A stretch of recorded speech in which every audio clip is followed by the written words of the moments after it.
നമ്മുടെ വാഴ, നമ്മുടെ കുഞ്ഞു വാഴമ്പ അപ്പുറത്തെ ഇത് കണ്ടില്ലേ, വടക്കേപ്പുറം വാഴമ്പ കണ്ട ബനാന. ഈ വാഴ കണ്ട ബനാന, അത് കണ്ട പുളി കണ്ട, പുളി പുളി പുളി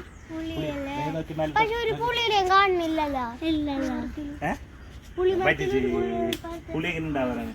പുള്ളിയുടെ സീസണല്ല, പുളി കഴിഞ്ഞില്ല നമുക്ക് കിട്ടി. അവിടെ നമ്മുടെ മാങ്ങയുണ്ടോ? എന്താ ഇല്ലാതെ സീസണല്ല. അതല്ല അച്ഛമ്മ പറഞ്ഞ നമ്മളോട് വേഗം പോന്ന് പറഞ്ഞേ. ഇച്ചൂട് വന്നേ, ഇവിടെ നിറയെ കൊതുവാണ് പറഞ്ഞ. കൊതുണ്ട് മോളെ. അതൊരു പറഞ്ഞ കൊതുണ്ട്. നമുക്ക് അച്ഛനോട് പറയാം. വാ അച്ഛനോട് പറയാം. നമുക്ക് അവിടെ കൊതുവിനെ കൊല്ലാനുള്ള ഒരു പരിപാടി ഉണ്ട്. അത് വീടിന് മൊത്തം അങ്ങോട്ട് പോക്കിക്കുക കേട്ടാ. ഒരു